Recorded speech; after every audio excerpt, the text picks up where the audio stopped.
Hello everyone, welcome to my channel learning with Mili. আজকে আমরা দেখে নিতে চলেছি what is positive form of noun.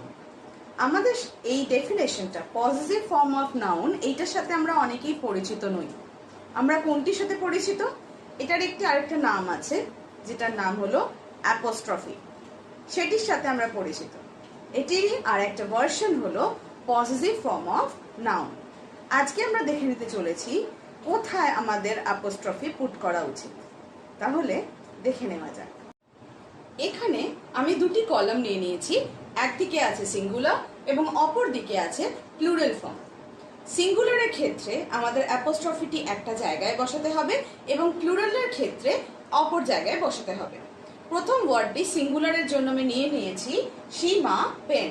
আমি এখনো অ্যাপোস্ট্রফি পুট করিনি, ব্র্যাকেটে লিখেছি আ পেন অফ সীমা। যে পেনটি সীমার, সেটা কি বলবো আমরা? Seema's pen. Seema's pen, pronunciation is Seema's pen. তাহলে আমাদের কোথায় এই অ্যাপোস্ট্রফিটি পুট করতে হবে? আমরা সবাই জানি জেনারেলি ওয়ার্ডের শেষে আমাকে অ্যাপোস্ট্রফি এস পুট করতে হয়ে যাচ্ছে সীমাজ পেন। তাহলে আমি এখানে পুট করলাম Seema's pen. That means a pen of Seema, যে পেনটি সীমার। সেকেন্ডে আমি লিখেছি রাহুল বল। আমি এখনো লিখিনি বা পুট করিনি অ্যাপোস্ট্রফি। আমি নিচে লিখেছি আ বল অফ রাহুল, রাহুলের বল। আমরা যখন এর শব্দটি ব্যবহার করি সেক্ষেত্রে আমাদের অ্যাপোস্ট্রফিটি আনতে হয়। তাহলে আমি বলতে পারি রাহুলের ball, that is Rahul's ball, Rahul's football, Rahul's pencil box, this is Rahul's water bottle, right? তাহলে আমি ওয়ার্ডটির শেষে অ্যাপোস্ট্রফি এস পুট করলাম। দুটি হচ্ছে আমার correct form, Seema's pen, Rahul's ball, এবং এইভাবে আরো অনেক ওয়ার্ডের শেষে আমরা অ্যাপোস্ট্রফি দিয়ে সেটিকে এর বলতে পারি। আমরা প্লুরালে যদি দেখি, প্রথমটি লেখা আছে boys school, a school for boys. যে স্কুলটি বয়দের জন্য বা বালকদের জন্য ধার্য করা হয়েছে সেটিকে আমরা বলে থাকি বয়েজ স্কুল। কিন্তু একটা জিনিস মাথায় রাখতে হবে, যে স্কুলটি ছেলেদের জন্য ধার্য করা হয়েছে সেই স্কুলটিতে অনেকজন ছেলে একসাথে পড়াশোনা করে। তাহলে বয় তার প্লুরাল ফর্ম, অনেকগুলো ছেলে বোঝানোর জন্য। এই স্কুলটি অনেকগুলো ছেলের স্কুল, একটা ছেলের স্কুল নয়। এই স্কুলটি অনেকগুলো ছেলের স্কুল।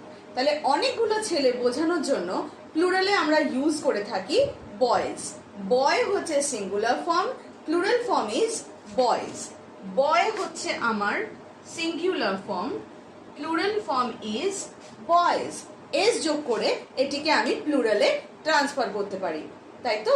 তাহলে বলতে পারি যে সেখানে অনেকগুলি বালক দাঁড়িয়ে আছে, দ্য বয়েজ আর স্ট্যান্ডিং দেয়ার। কিন্তু আমি যদি সিঙ্গুলারে ইউজ করি তখন বলতে হবে দ্য বয় ইজ স্ট্যান্ডিং দেয়ার, তাই তো? তাহলে বয়ের প্লুরাল ফর্ম হচ্ছে বয়েজ। যেহেতু বয়েজ ওয়ার্ডটি এস দিয়ে শেষ হচ্ছে, সেহেতু আমি আর অ্যাপোস্ট্রফি এস যোগ করব না, শুধু যোগ করব বা শুধু পুট করব নর্মাল একটি অ্যাপোস্ট্রফি। তাহলে আমি যদি বলতে চাই বয়েজ স্কুল, তাহলে আমাকে লিখতে হবে এইভাবে BOYS, then apostrophe, then school, a school for boys. কোথায় আমাকে অ্যাপোস্ট্রফিটা? ওয়ার্ডের পরে আমি এখানে অ্যাপোস্ট্রফি এস কেন পুট করেছি? কেন কি সীমা ওয়ার্ডটা এস দিয়ে শেষ হয়নি। সীমার পেন বা সীমার পেন্সিল বক্স, তখন যখন আমি বোঝানোর চেষ্টা করছি সীমা, রাহুল, সিঙ্গুলারের জন্য বোঝানোর চেষ্টা করছি। কিন্তু আমি যখন বলছি বয়েজ স্কুল, গার্লস কলেজ, তখন সেক্ষেত্রে কিন্তু অনেকগুলি মেয়ের কলেজ, অনেকগুলি ছেলের স্কুল, এইভাবে বোঝানোর চেষ্টা করছি। তাহলে অনেকগুলি ছেলে বা অনেকগুলি মেয়ে। Girl is the singular form and the plural form of girl is girls. Boy is the singular form but the plural form of boy is boys. তাহলে বয়েজ যখন আমি এস দিয়েই শেষ করছি, তারপরে আমি আর অ্যাপোস্ট্রফি এস ব্যবহার করব না। মানে আমি কখনোই বয়েজ স্কুল ওয়ার্ডটি এইভাবে লিখব না, BOYS apostrophe S. That is the wrong. ঠিক আছে, এই ফর্মটি রং। তাহলে আমাকে কি করতে হবে, নর্মাল একটি অ্যাপোস্ট্রফি বসাতে হবে, যেহেতু ওয়ার্ডটা এস দিয়েই শেষ হচ্ছে। তাহলে আমি যখন বলতে চাইবো বয়েজ স্কুল, তখন হয়ে যাবে BOYS, then apostrophe, then school. Similarly আমি যদি বলতে চাই গার্লস স্কুল, তাহলে আমি লিখতে পারবো GIRLS অ্যাপোস্ট্রফি দেন স্কুল বা কলেজ, গার্লস স্কুল বা গার্লস কলেজ। সিমিলারলি তোমরা অনেকেই দেখে থাকবে, যখন আমরা টিচার্স ডে উইশ করে থাকি 5th of September, তখন আমরা লিখি হ্যাপি টিচার্স ডে। মানে আমি সমগ্র শিক্ষক এবং শিক্ষিকাদের উইশ করছি যে আপনারা ভালো থাকবেন, আপনাদেরকে হ্যাপি টিচার্স ডে আমরা জানাচ্ছি।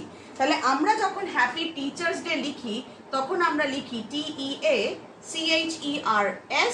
দেন apostrophe, then DAY। So teachers' day, teacher s, teachers', অনেকগুলো টিচার, দেন অ্যাপোস্ট্রফি, তারপরে teachers' day. Teachers' room, similarly teacher লিখবো, অনেকগুলো টিচার যেখানে একসাথে বসেন, তাহলে teachers apostrophe then s, teachers' room. This is our teachers' room. আমরা বলে থাকি স্কুলেতে this is our teachers' room. So teachers' room যখন থাকবে, তখন তোমরা লক্ষ্য করবে উপরে যদি হেডিং থাকে সেখানে লেখা আছে টিচার্স দেন অ্যাপোস্ট্রফি, তার পাশে কিন্তু আর কোনো এস দেওয়া নেই। So teachers' room. তাহলে আমরা এটুকু শিখলাম যে যে ক্ষেত্রে আমাদের সিঙ্গুলার ফর্ম থাকবে সেখানে আমরা ওয়ার্ডটার পাশে অ্যাপোস্ট্রফি এস পুট করব, যে ক্ষেত্রে আমার প্লুরাল ফর্ম থাকবে সেক্ষেত্রে আমাকে দেখতে হবে প্লুরাল ফর্মটি যদি এস দিয়ে শেষ হয় তাহলে আমি আর অ্যাপোস্ট্রফি এস পুট করব না, শুধুমাত্র অ্যাপোস্ট্রফিটুকু পুট করব। কিন্তু এবার প্রশ্ন থাকতে পারে যে ম্যান হচ্ছে সিঙ্গুলার, তার প্লুরাল হচ্ছে মেন, ওম্যান হচ্ছে সিঙ্গুলার, তার প্লুরাল হচ্ছে ওমেন, তাই তো?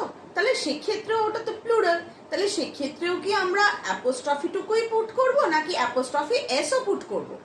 Good question. যেহেতু ম্যান হচ্ছে সিঙ্গুলার এবং plural form of man is men, আমি যদি বলি মেন্স কলেজ, তখন কিন্তু আমাকে অ্যাপোস্ট্রফি এস পুট করতে হবে। শুধু অ্যাপোস্ট্রফি আমরা পুট করব না। কেন? কারণ কি মেন ওয়ার্ডটি এস দিয়ে শেষ নয়। MEN, man is the singular, men is the plural. So MEN, men is the plural form, যেটা এস দিয়ে শেষ নয়। তাহলে আমি যদি বলতে চাই মেন্স কলেজ, তখন কিন্তু আমাকে লিখতে হবে MEN apostrophe s, men's college. Women's college, women apostrophe s, women's college. কিভাবে লিখবো আমরা? লিখবো women, WOMEN, then apostrophe s, women's college আর ওমেন্স ডে। কেন না, যেহেতু ওমেন শব্দটি এস দিয়ে শেষ নয়। তাহলে কয়েকটি উদাহরণের মাধ্যমে দেখে নিই কিভাবে আমরা এই অ্যাপোস্ট্রফি এসটি পুট করব। উদাহরণস্বরূপ আমি 4টি ওয়ার্ড বা 4টি সেন্টেন্স নিয়ে এসেছি, যেটিকে আমি প্লুরাল করে তোমাদের দেখাতে চলেছি। যদি আমরা অ্যাপোস্ট্রফি পুট করি তাহলে কিভাবে আমরা সেটাকে প্লুরালেতে ট্রান্সফার করতে পারি। প্রথমে লেখা আছে দ্য ম্যানস হাউস, তাহলে আমি বলতে পারি ম্যানের প্লুরাল ফর্ম হচ্ছে মেন, তাহলে আমি লিখতে পারি MEN অ্যাপোস্ট্রফি এস। কেন না, যেহেতু মেন ওয়ার্ডটি আমার এস দিয়ে শেষ নয়, সেহেতু আমি অ্যাপোস্ট্রফি এস পুট করব। সো মেন্স হাউসেস, তাই তো? সেকেন্ডে আছে দ্য হিরোজ স্কার্ফ, একজন হিরোর কথা বলা হয়েছে, তার স্কার্ফের কথা বলা হয়েছে। তাহলে প্রথম কথা দ্য আমি পুট করে নিলাম। হিরো, হিরো ওয়ার্ডটির প্লুরাল ফর্ম হচ্ছে হিরোজ, HEROES। আমি আগে পুট করি HEROES, হিরোজ। এইবার আমি দেখব এটি এস দিয়ে শেষ নাকি এস দিয়ে শেষ নয়। হ্যাঁ, এস দিয়ে শেষ, তাহলে আমি শুধু অ্যাপোস্ট্রফি পুট করব। সো দ্য হিরোজ, SCARVES,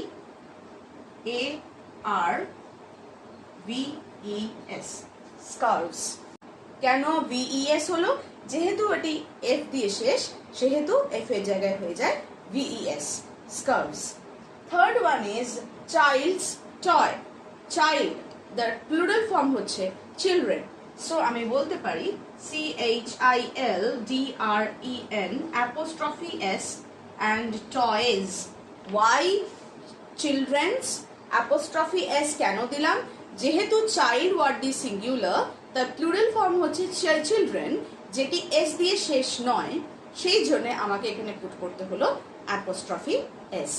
পরবর্তী সেন্টেন্সটি হলো ডঙ্কিজ টেল।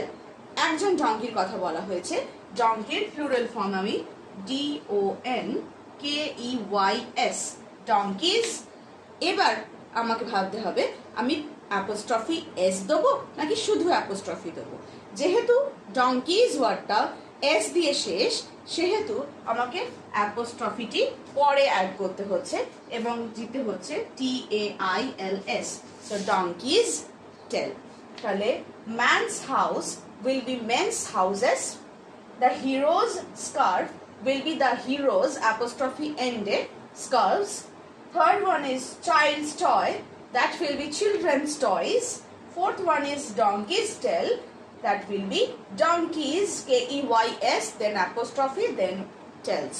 So এইভাবে আমরা apostrophe ওয়ার্ডটা ইউজ করতে পারি বা apostrophe s আমরা ইউজ করতে পারি। তাহলে এই ভিডিওর মাধ্যমে আশা করি তোমাদের কোনো রকম সমস্যা হবে না যে কোথায় আমাদের apostrophe s দিতে হবে, কোথায় আমাদের শুধু apostrophe ইউজ করতে হবে। So that is the use of apostrophe.